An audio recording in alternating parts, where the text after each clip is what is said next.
Sopir itu ingin menegur Ren Xiaosu agar dia menjauh. Tetapi untuk beberapa alasan, dia ketakutan saat bertemu dengan mata Ren Xiaosu.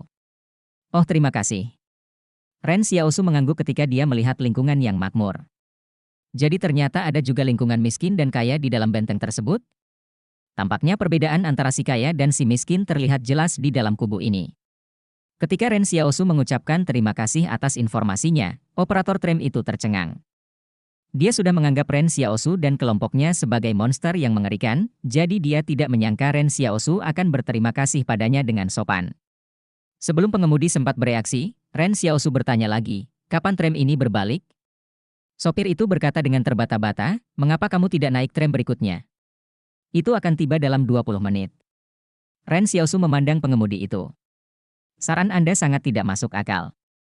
Semua penumpang harap duduk dengan tenang dan berpegangan pada pegangan tangan. Dalam perjalanan pulang, Ren Xiaosu turun dari halte tram lebih awal, tidak jauh dari toko mereka, karena dia melihat sebuah toko perhiasan. Setelah memastikan bahwa tidak ada yang membuntutinya, dia berpura-pura berjalan masuk senormal mungkin. Tapi begitu dia masuk, dia melihat poster buronan dipasang di dinding toko perhiasan. Ren Xiaosu tercengang saat melihat poster buronan. Bukankah ini foto Su Xianchu? Dia ditampilkan dengan rapi mengenakan seragam tentara pribadi yang mungkin diambil saat dia bekerja untuk benteng tersebut. Meneer, siapa yang ada di poster buronan? Ren Xiaosu bertanya. Aku tidak tahu. Seseorang dari divisi ketertiban umum di markas datang untuk menyampaikan hal ini hari ini. Pemilik toko perhiasan berkata, mereka hanya menyebutkan bahwa jika ada yang melihat orang ini, mereka harus segera melaporkannya. Bahkan ada imbalan untuk melakukan hal itu. Saya belum pernah melihatnya di tempat lain, jadi mengapa hanya dipajang di toko perhiasan? Ren Xiaosu menjadi khawatir. Saya dengar itu karena seseorang mencuri emas dari konsorsium King. Saya tidak tahu detail pastinya, tapi divisi ketertiban umum sedang melakukan pemeriksaan ketat terhadap semua persediaan emas yang tidak diketahui. Selama emas tersebut menunjukkan tanda-tanda oksidasi atau tidak terdapat logo konsorsium di atasnya, kami harus melaporkannya ke divisi ketertiban umum jika kami menemukannya. Pemilik toko perhiasan bertanya, jadi, ada yang bisa saya bantu? Oh, tidak apa-apa, Ren Xiaosu segera keluar dari toko perhiasan. Ren Xiaosu putus asa. Dia menyadari konsorsium King kemungkinan besar telah mendeteksi bahwa dia telah membawa banyak emas. Meskipun dia telah meninggalkan sebagian emas yang dia bungkus dalam jaket, seseorang dari konsorsium King pasti menyadari bahwa jumlahnya tidak bertambah saat memeriksa konter toko perhiasan. Faktanya, cek tersebut mengungkapkan bahwa sejumlah besar emas telah hilang. Itu karena banyak debu yang menempel pada barang emas yang diletakkan di konter. Setelah emas itu diambil, tanda-tanda yang menunjukkan hal itu akan terlihat sangat jelas. Ren Xiaosu tidak mau mengambil risiko. Dia tahu bahwa jika konsorsium King secara khusus memasang foto buronan di toko perhiasan, mereka pasti menemukan sesuatu. Mereka jelas bermaksud mencarinya di tempat penjualan ketika dia mencoba membuang barang curiannya. Tidak, mereka seharusnya mencari Su Xianchu. Su Xianchu baru saja tiba di kota di luar Stronghold 111. Setelah melarikan diri selama beberapa hari, dia akhirnya berhasil sampai di sini sebelum dia mati kelaparan. Sepanjang jalan, Su Xianchu akan menggunakan klon bayangannya untuk berlari selama dia dalam kondisi pikiran yang baik. Meskipun itu menghemat banyak energi ketika menggunakan klon bayangan untuk membawa dirinya ke depan, dia hampir muntah karena perjalanan yang bergelombang ketika dibonceng oleh klon bayangan. Namun yang lebih penting, dia tidak dapat menemukan banyak makanan untuk dimakan di hutan belantara setelah berpisah dengan Ren Xiaosu dan hanya bisa puas dengan beberapa sayuran liar yang dia temukan. Selama ini, ia bahkan menderita diare sepanjang hari. Untungnya baginya, dia adalah makhluk gaib. Sekarang dia memiliki kebugaran fisik yang sangat baik, memakan sayuran liar yang beracun tidak akan cukup untuk membunuhnya. Saat ini, Su Xianchu sangat menantikan untuk kembali ke peradaban manusia sehingga dia bisa mendapatkan sesuatu untuk dimakan. Setiap kali dia menemukan batu selama 2 hari terakhir ini, dia akan mengira itu adalah roti kukus kosong yang bisa dimakan. Namun ketika dia sampai di pintu masuk kota, dia merasa ada beberapa orang yang sedang menatap ke arahnya.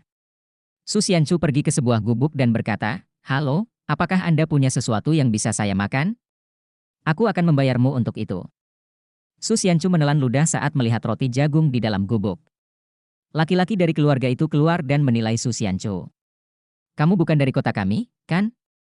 Kamu tidak terlihat familiar sama sekali. Ahem, saya baru saja lewat, jelas Su Xianchu. Dia berpikir orang lain tidak boleh mengenalinya karena wajahnya sangat kotor sekarang.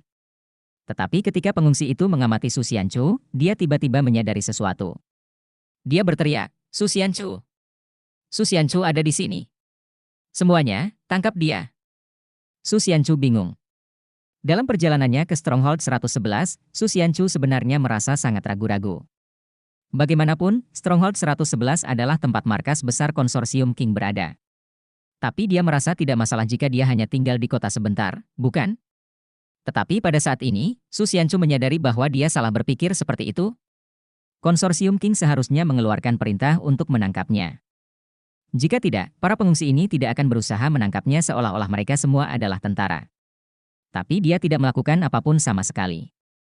Ketika dia masih berada di pegunungan Jing, dia bahkan tidak berhasil melewati batas penguncian yang telah ditetapkan oleh konsorsium King. Jadi mengapa mereka membuang begitu banyak usaha untuk mencoba menangkapnya? Tentu saja, Su Xianchu juga sedikit mengkhawatirkan Ren Xiaosu dan Yang Xiaojin. Jika sudah ada begitu banyak orang yang mengejar seseorang yang bahkan belum melanggar batas, dia dapat dengan mudah membayangkan betapa besarnya jumlah pemilih saat menangkap Yang Xiaojin dan Ren Xiaosu. Saat itu, Su Xianchu tidak ragu-ragu lebih jauh. Dia memanggil klon bayangannya untuk mengusir pengungsi di depannya. Bersamaan dengan itu, dia bergegas ke dalam gubuk dan mengambil beberapa roti jagung hitam ke dalam pelukannya sebelum melarikan diri. Dia tidak bisa tinggal di sini lagi. Sepertinya dia harus pergi ke tempat lain. Akan lebih baik jika dia bisa pergi ke suatu tempat yang tidak berada di bawah kendali konsorsium King. Setelah banyak pertimbangan, Su Xianchu tiba-tiba merasa bahwa Stronghold 109 yang dikendalikan oleh konsorsium Li adalah pilihan terbaiknya. Saat ini, mesin konvoi besar kendaraan menderu-deru di kejauhan. Su Xianchu telah menaiki bagian belakang klon bayangan sebelum para pengungsi bisa menyusulnya. Klon bayangan Buff segera melaju ke kedalaman hutan belantara. Ketika para pengungsi melihat ini, mereka menghentikan langkahnya. Kemungkinan besar ini adalah pertama kalinya mereka melihat makhluk gaib dengan mata kepala sendiri. Ketika konvoi tiba di kota setelah berkendara kembali dari jauh di hutan belantara, kecepatannya mulai melambat. Di dalam salah satu kendaraan, King Sen kotor dan berlumuran tanah. Jika bukan karena orang-orang konsorsium yang menjemputnya dari luar pegunungan Jing, siapa yang tahu kapan dia akan kembali ke Stronghold 111. King Sen mengerutkan kening saat melihat gangguan di kota. Sumen, pergi dan cari tahu apa yang terjadi. Mereka tidak dapat melihat apa yang terjadi karena jarak mereka terlalu jauh. Sumen menurunkan kaca jendela dan memandang salah satu pengungsi. Apa yang terjadi di sini? Pengungsi itu berjalan mendekat dan berkata dengan nada hormat, kami baru saja menemukan Su Xianchu. King Sen, yang duduk di belakang, langsung duduk tegak. Su Xianchu? Di mana dia? Pengungsi itu menunjuk ke arah pelarian Su Xianchu dan berkata, dia lari ke hutan belantara. Suruh seseorang untuk menangkapnya. King Sen berkata, biarkan tentara Spec Ops yang melakukannya. Mereka jauh lebih berpengalaman di alam liar daripada Su Xianchu. Bos, kata Suman dengan canggung, Anda akan memulai tahanan rumah. King Sen bertanya, kemana arah jalan itu? Suman memikirkannya. Bos, seharusnya Stronghold 109 di sana. Panggil Luolan. King Sen mengatupkan giginya dan berkata, jika Su Xianchu muncul di sekitar Stronghold 109, saya ingin dia ditangkap. King Sen tidak menyangka dia akan merindukan Su Xianchu melalui jendela yang begitu sempit, karena baru saja kembali beberapa saat kemudian. Namun, dia bukanlah orang yang suka memikirkan hal-hal seperti itu. Karena dia telah melewatkan kesempatan untuk mendapatkannya, tidak ada gunanya menyesalinya. Ayo masuk ke benteng, kata King Sen dengan tenang. Sebenarnya, yang paling dia khawatirkan bukanlah Su Xianchu, tapi bagaimana orang-orang tua dari konsorsium King akan menghukumnya. Atau lebih tepatnya, bagaimana mereka berniat untuk merebut otoritasnya. Banyak orang di dunia luar mengira konsorsium King dipimpin oleh King Sen. Namun kenyataannya, ia hanya menguasai sebagian militer. Karena urusan luar konsorsium sebagian besar ditangani oleh King Sen, orang luar mengira King Sen sangat berpengaruh di dalam konsorsium King. Hanya King Sen sendiri yang tahu bahwa orang-orang tua di konsorsium tidak pernah mempercayainya. Dengan banyaknya bayangan organisasi yang terus-menerus digantikan, wajah konsorsium King adalah satu-satunya hal yang penting bagi para kabut lama. Sebuah pepatah yang beredar dari konsorsium King berbunyi, kekerasan hanyalah sarana untuk menjaga ketertiban, itu tidak akan pernah bisa diatur dengan sendirinya. Singkatnya, bayangan harus tetap tersembunyi dan tidak muncul secara terbuka. Dengan King Zen mencuri semua pusat perhatian setelah konfrontasinya dengan perusahaan Piro dan orang-orang lama di konsorsium yang sudah lama ingin menekan kesombongannya, mereka beralih untuk menempatkannya di bawah tahanan rumah dan melepaskannya dari semua otoritasnya. Suman berbisik, "Bos, kami akan melapor ke Departemen Perang besok. Semua orang kita mungkin akan dipisahkan dan ditugaskan ke pasukan lain." "Oke." King Zen mengangguk dengan acuh tak acuh. "Teruskan. Apakah kamu punya kata-kata yang ingin aku sampaikan kepada yang lain?" Suman bertanya, "Mengapa kamu tidak keluar dari mobil untuk mengucapkan beberapa patah kata kepada para pria itu? Atau kami bisa pergi bersamamu menjelajahi hutan belantara? Jumlah kami banyak sekali, dan kami bahkan punya senjata juga, jadi kami bisa melakukan apapun yang kami inginkan." King Zen terkekeh dan menggelengkan kepalanya. Banyak dari mereka menunggu untuk bertemu kembali dengan istri dan anak-anak mereka di rumah. Tapi Anda ingin menyuruh mereka kembali ke hutan belantara dan mencoba bertahan hidup di sana. "Mereka bersedia," kata Suman. King Zen membuka pintu mobil. Saat dia keluar, semua tentara di dalam truk angkut militer di belakangnya juga turun dari kendaraan mereka. Kota itu tiba-tiba dipenuhi oleh beberapa ribu tentara, mengakibatkan semua pengungsi melarikan diri dengan panik. "Tuan-tuan," kata King Zen dengan tenang sambil melihat para prajurit di depannya, "setelah Anda ditugaskan ke pasukan lain, lakukan yang terbaik dan jangan mempermalukan saya." Setelah King Zen selesai, beberapa ribu tentara menegakkan punggung mereka dan menjawab serempak, "Ya, Tuan." Para prajurit memahami nasib yang menanti mereka. "Kembali ke kendaraan." King Zen kemudian masuk ke mobilnya dengan acuh tak acuh. Garnisun yang berdiri di benteng sedikit terkejut setelah menyaksikan pemandangan ini. Sepertinya tidak ada komandan pasukan konsorsium King yang memiliki pengaruh seperti King Zen. Setelah memasuki benteng, King Zen kembali ke villa tempat tinggalnya. Dia mandi lalu mengenakan jas putih baru. Dia menyuruh seseorang membakar jas lamanya. Segera setelah kelompok King Zen memasuki benteng, beberapa tokoh besar konsorsium King dengan penuh semangat mengambil alih komando operasionalnya. Beberapa ribu pasukan berkekuatan besar dibagi-bagi saat mereka ditugaskan ke pasukan di bawah tembakan besar yang berbeda berdasarkan daftar. Para prajurit di bawah komando King Zen semuanya adalah veteran pemberani. Sekarang setelah para petinggi memiliki kesempatan untuk mengambil alih komando sebagian dari pasukan ini, tidak ada yang mau membiarkan kesempatan ini hilang begitu saja. Tapi sepertinya King Zen tidak keberatan sama sekali. Setelah mandi, King Zen keluar dari pintu depan villa. Mobil pribadinya yang diparkir di depan pintu telah hilang. Dia tersenyum. Mereka bahkan mengambil mobilnya. Dia menuju keluar. Namun kedua tentara yang bertugas jaga memandangnya dengan canggung dan berkata, "Bos King Zen, kamu tidak boleh meninggalkan rumah. Tolong jangan mempersulit kami." King Zen mengangkat alisnya. "Para Fogi tua hanya mengatakan bahwa saya tidak diizinkan keluar dari Stronghold 111. Kapan mereka mengatakan bahwa saya bahkan tidak boleh keluar rumah?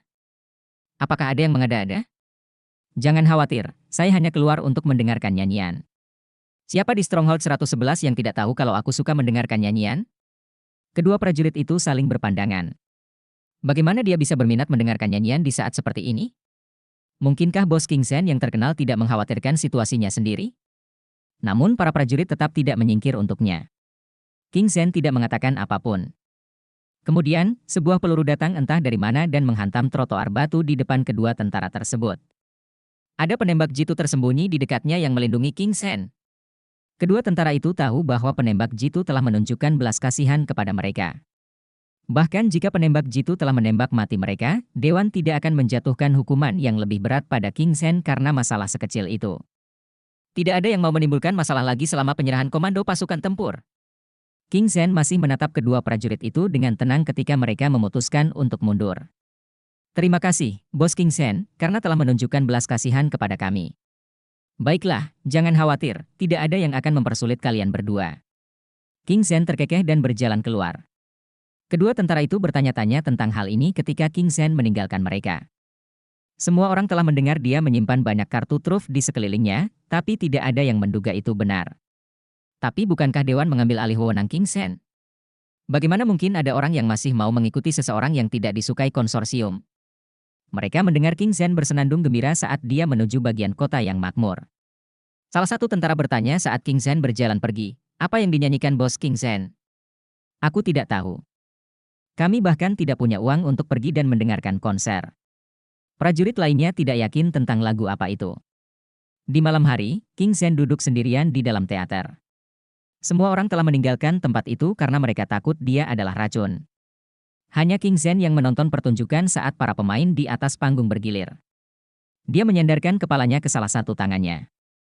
Semakin banyak alkohol yang dia minum, semakin jelas penglihatannya.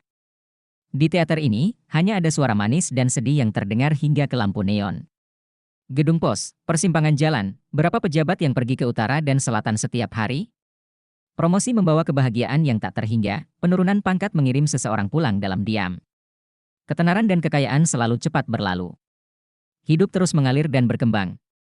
Pada saat ini, seseorang berjalan dari belakangnya dan berkata, King Zhen, Dewan ingin membicarakan sesuatu denganmu.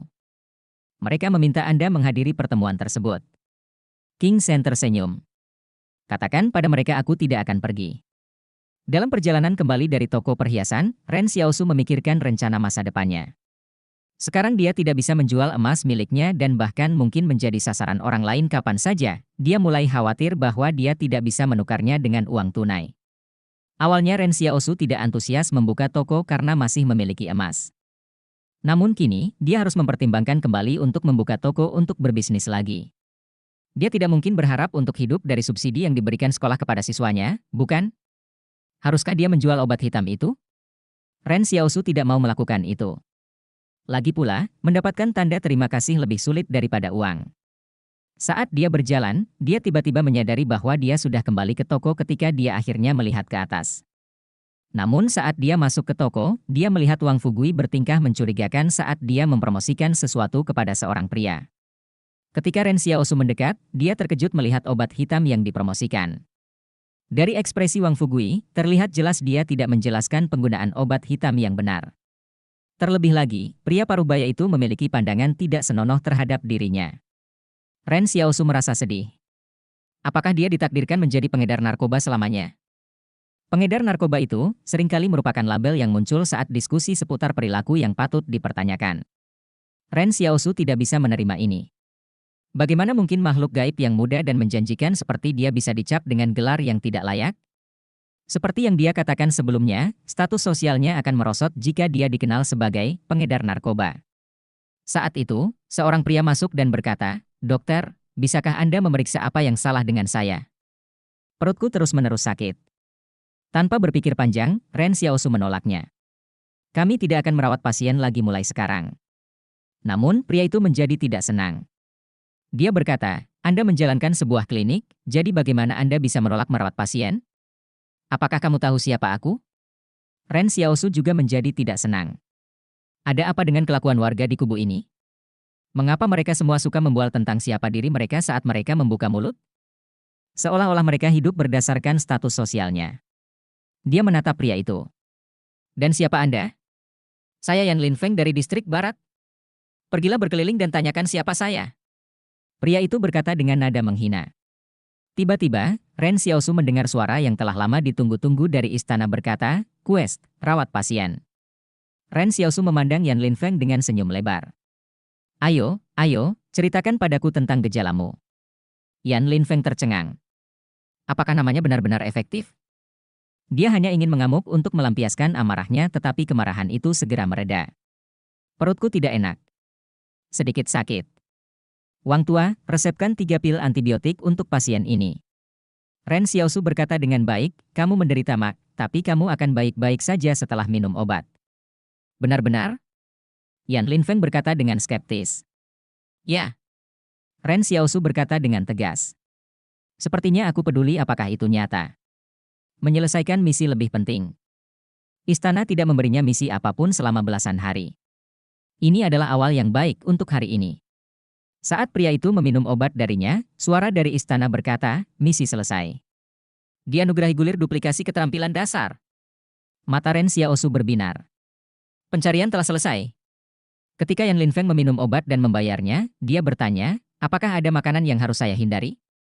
Jangan makan pare, kata Ren Xiaosu linglung saat dia mulai memikirkan tentang gulungan di istana. Mengapa saya tidak boleh makan pare? Yan Linfeng terkejut. Ren Xiaosu menjawab, karena rasanya tidak enak. Yan Linfeng bingung. Wang Fugui menyuruh Yan Linfeng pergi. Ren Xiaosu mendongak dan bertanya, apakah kita hanya mendapatkan 2 pelanggan hari ini? Ya, tidak juga, tapi kami tidak tahu cara merawat pasien, jadi kami hanya meminta mereka pergi, kata Wang Fugui sambil tersenyum. Lalu dia mengeluarkan selembar kertas merah dari bawah meja kasir. Ngomong-ngomong, seseorang mengirimi kami pamflet. Coba lihat. Apa itu? Ren Xiaosu tidak yakin saat dia mengambilnya. Namun ia tertegun saat melihatnya, karena logo perusahaan Piro tercetak di bagian atas pamflet tersebut. Logo perusahaan Piro berbentuk api kecil yang sepertinya mewakili kelangsungan peradaban yang diwariskan dari generasi ke generasi. Ren Xiaosu menjadi serius. Apakah perusahaan Piro juga memiliki bisnis di Stronghold 109? Sejak dia keluar dari pegunungan Jing, perusahaan Piro adalah salah satu organisasi yang paling membuat Ren Xiaosu penasaran. Hingga saat ini, dia hanya bisa berspekulasi tentang perusahaan berdasarkan beberapa kata yang diucapkan Yang Xiaojin. Untuk beberapa alasan, Ren Xiaosu terus-menerus mewaspadai perusahaan. Mungkin karena Yang Xiaojin memiliki sikap bermusuhan ketika dia menggambarkan perusahaan Piro, dan dia terpengaruh. Berlaku mulai hari ini, makhluk gaib bisa mampir ke perusahaan kami dan mendapat bayaran karena mendonorkan darah Anda. Darah Anda akan digunakan untuk penelitian masa depan perusahaan kami dan juga berkontribusi pada kemajuan umat manusia. Selanjutnya, Anda akan menerima 1 juta yuan dengan imbalan 200 ml darah Anda saja. Perusahaan kami akan menjaga kerahasiaan informasi pribadi Anda dan menawarkan perlindungan kepada Anda. Untuk informasi lebih lanjut, silakan menghubungi. Ada serangkaian angka di bagian bawah. Menurut Yang Xiaojin, perusahaan Piro menguasai tempat yang mirip dengan pegunungan Jing. Selain itu, tidak ada gunung berapi di sana, dan kondisinya masih alami. Saat ini, semua benteng memiliki pandangan yang sebagian besar bermusuhan terhadap makhluk gaib.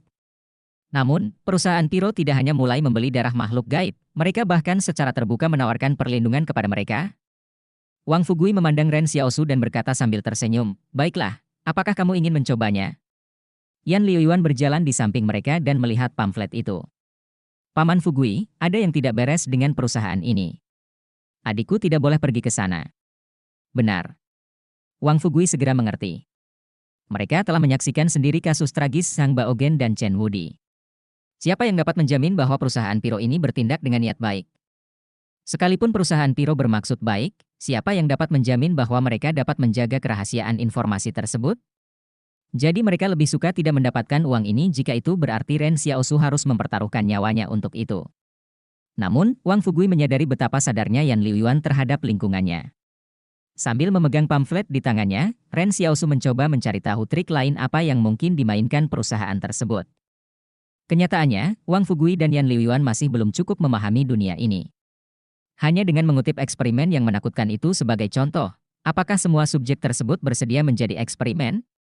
Mungkin tidak. Jika perusahaan Piro mencoba mendapatkan sampel darah makhluk gaib, mereka pasti berpikir untuk mendapatkan informasi genetiknya.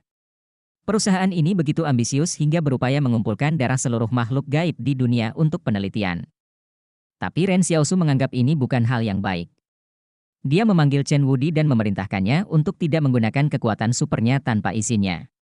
Karena alasan ini, Ren Xiaosu bahkan harus mengancam Chen Wudi dengan mantra sakit kepala sebelum Chen Wudi bersedia berjanji tidak akan melakukannya. "Saya tidak pernah menyangka mantra sakit kepala akan berguna," keluh Ren Xiaosu. Wang Fugui berkata dengan sedikit penyesalan, tapi sayang sekali jika menyerah pada hadiah sebesar itu. Menghasilkan uang adalah urusan seumur hidup baginya.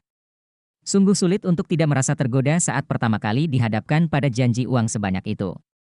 Tentu saja dia tahu prioritasnya. Tiba-tiba, mata Yan Liuyuan berbinar. "Karena perusahaan Piro ini sangat kaya, kenapa kita tidak melakukan pencurian terhadap mereka?" Ren Xiaosu menendang pantat Yan Liuyuan. "Enyah. Berkemas dan bersiap untuk pergi bersamaku ke sekolah besok." "Oke," jawab Yan Liuyuan. Ren Xiaosu melirik Yan Liuyuan. Karena anak ini tumbuh di lingkungan yang keras seperti kota, seseorang harus mengajarinya dari waktu ke waktu tentang apa yang benar dan apa yang salah. Ren Xiaosu memperhatikan rangkaian angka di bagian bawah pamflet. Apa yang diwakili oleh angka-angka ini? Apakah itu sebuah kode? Itu seharusnya nomor telepon.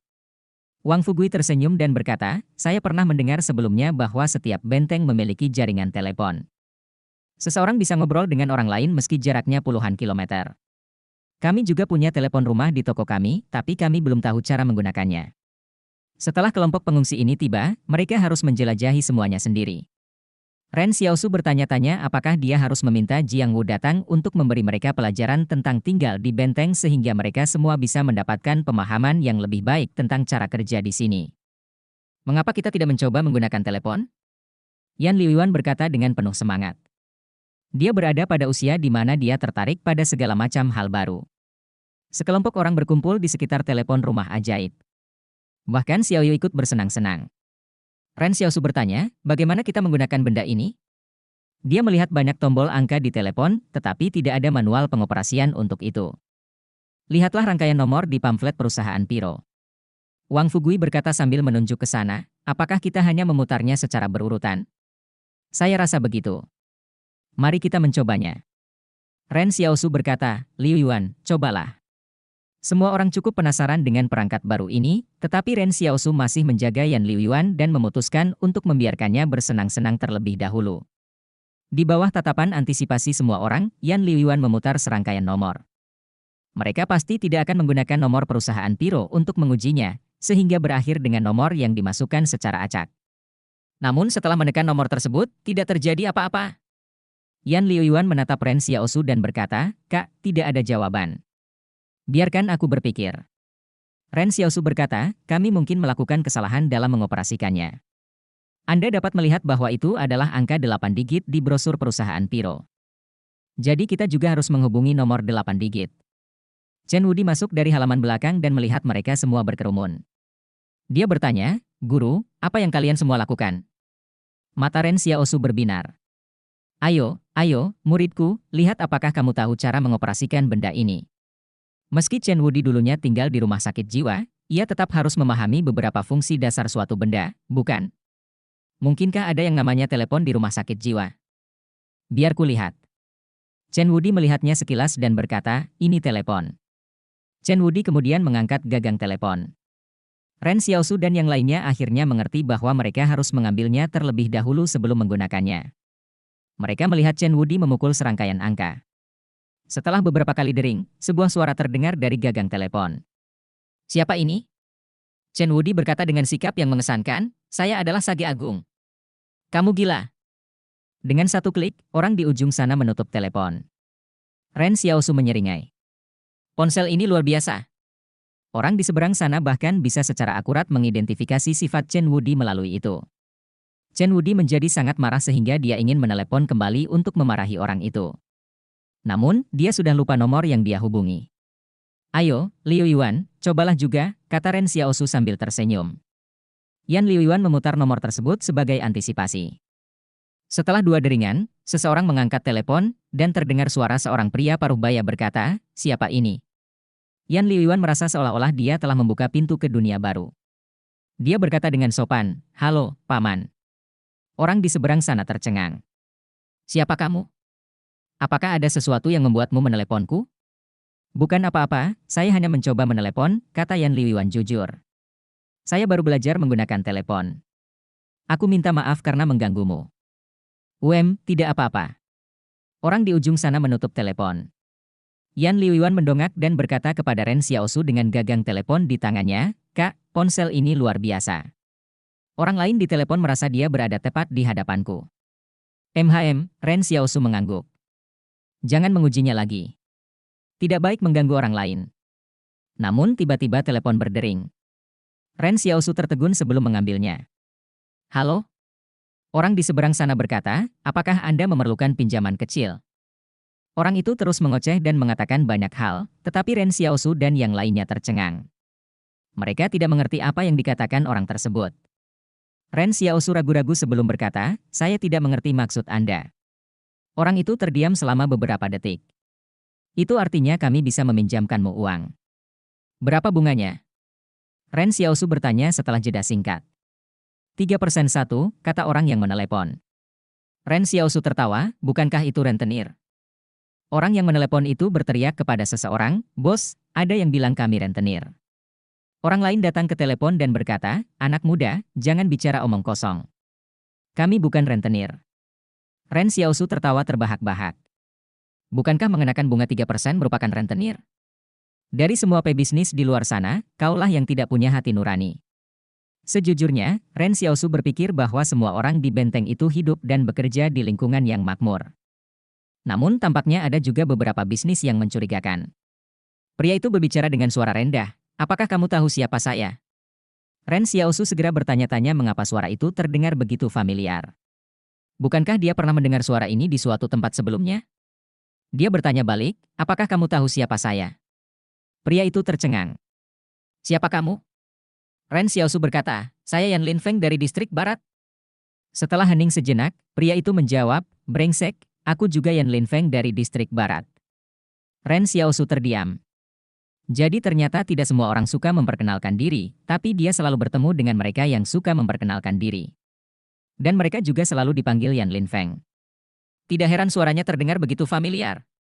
Dengan sekali klik, Ren Xiaosu menutup telepon. Ketika Yan Linfeng datang menemui dokter, Ren Xiaosu sudah sedikit tidak senang dengannya.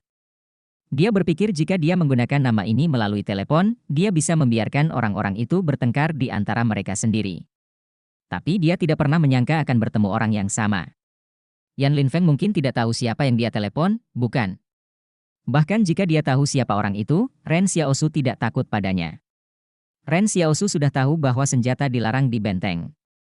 Di seluruh benteng, Ren Xiaosu tidak takut pada siapapun selain pasukan konsorsium Li. Sebenarnya, kita harus memperbaiki hubungan kita dengan orang lokal seperti dia. Wang Fugui berkata, sepertinya Yan Linfeng terlibat dalam bisnis curang dan memiliki bawahan yang bekerja untuknya. Saya pikir akan sangat membantu jika kita mengenal orang-orang seperti itu dimanapun kita berada. Ren Xiaosu mengangguk dan berkata, jika dia datang ke sini untuk menemui dokter lagi, Anda dapat mengobrol lebih lama dengannya. Tentu, Wang Fugui setuju. Berita tentang keefektifan obat hitam kita akan mulai menyebar setelah malam ini. Kami bahkan tidak perlu mempromosikannya dan hanya bisa mengandalkan informasi dari mulut ke mulut untuk menciptakan pasar. Ren Xiaosu merasa agak tidak nyaman.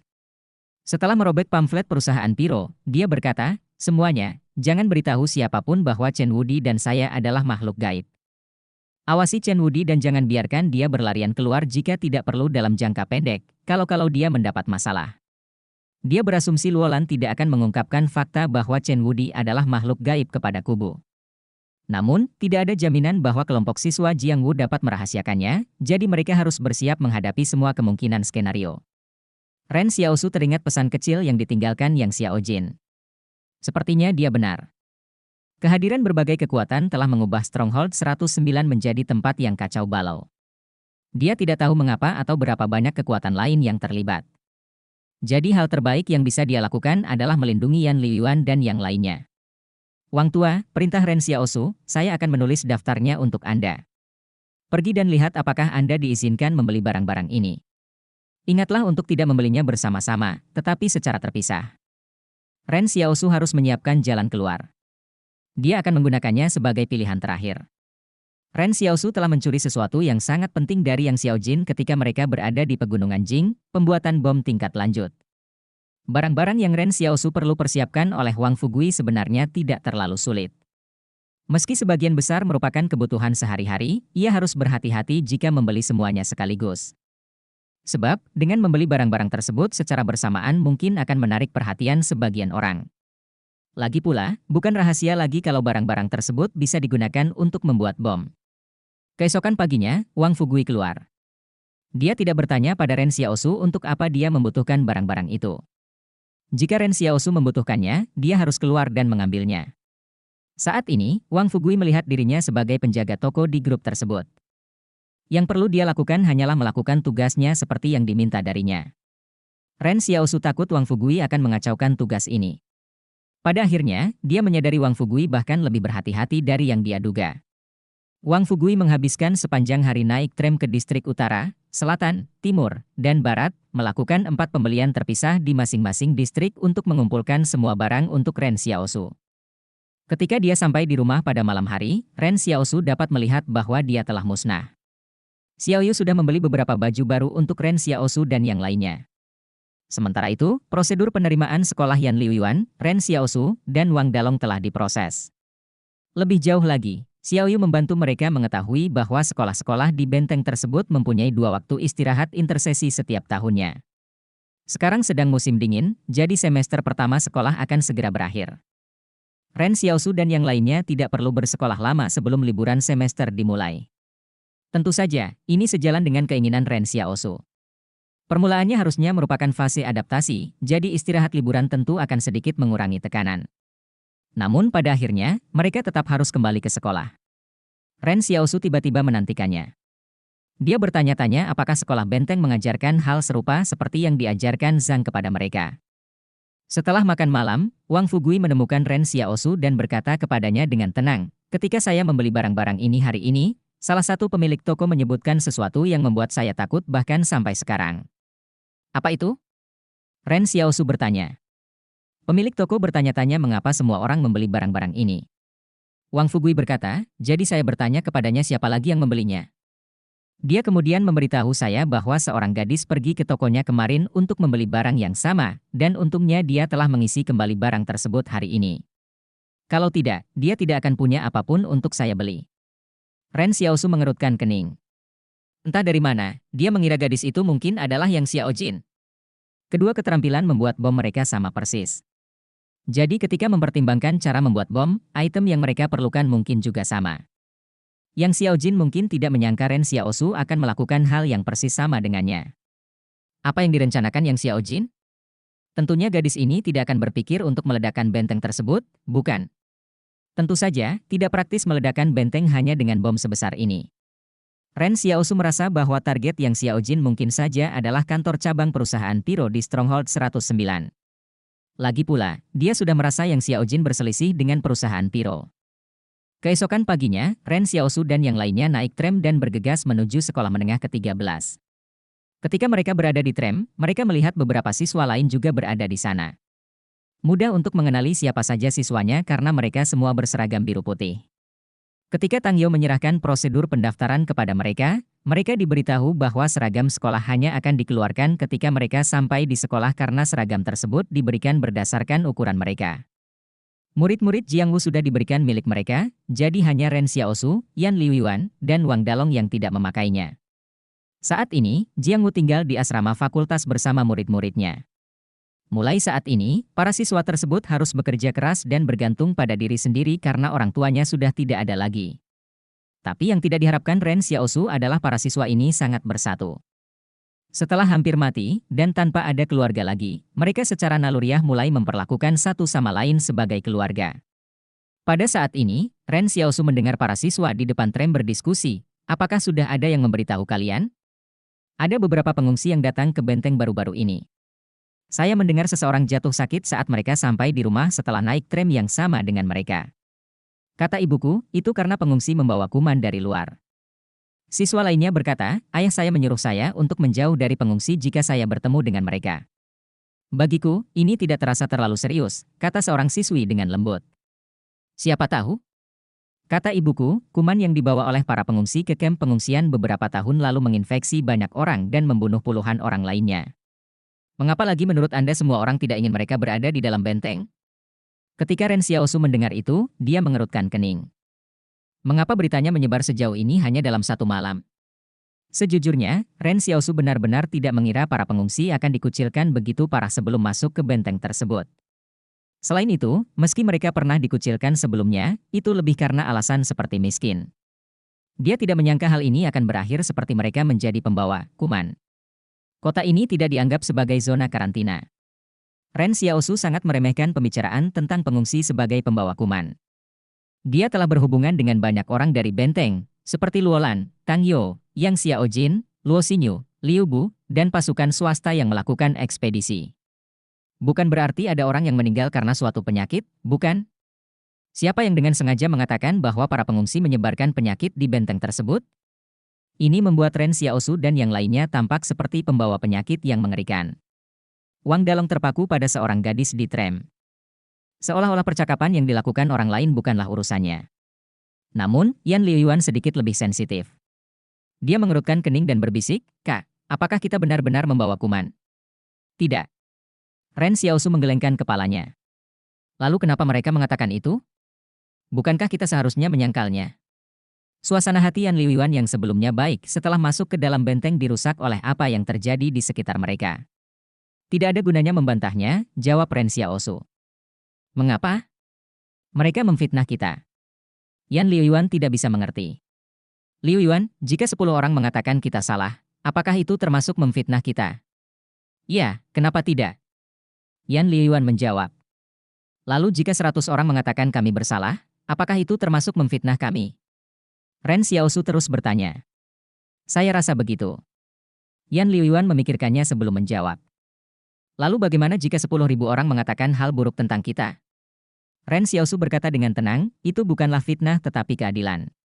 Kak, kata Yan Liuyuan lembut, walaupun saya tidak sefilosofis Anda, jika 10.000 orang memfitnah kami, saya tidak akan menyebutnya keadilan selama menurut saya itu salah. Ren Xiaosu tersenyum. Kamu benar. Para siswa di tram ini semuanya dipengaruhi oleh orang tua mereka. Mereka telah diberitahu untuk tidak dengan bodohnya membela orang lain dan menjadi lebih cerdas di jalanan ketika berada di luar. Orang tua mereka juga akan melarang mereka untuk bergaul dengan orang-orang tertentu. Kenyataannya, pola pikir siswa pada dasarnya merupakan perpanjangan dari kemauan orang tuanya. Oleh karena itu, Ren Xiaosu memahami bahwa mayoritas penghuni benteng tidak menyambut baik kedatangan mereka. Namun dia tidak begitu yakin apakah situasi ini akan bertambah buruk. Namun, Ren Xiaosu tidak punya waktu untuk mempedulikan hal ini sekarang. Ketika dia mengetahui Yang Xiaojin mungkin juga membeli bahan pembuatan bom dalam jumlah besar, dia menjadi semakin penasaran dengan apa yang dia rencanakan. Selain itu, Ren Xiaosu merasa jika dia memiliki kesempatan, yang terbaik adalah mencari tahu di mana tepatnya Yang Xiaojin akan menanam bom tersebut. Itu akan menyelamatkannya dari kesulitan di bom sendiri.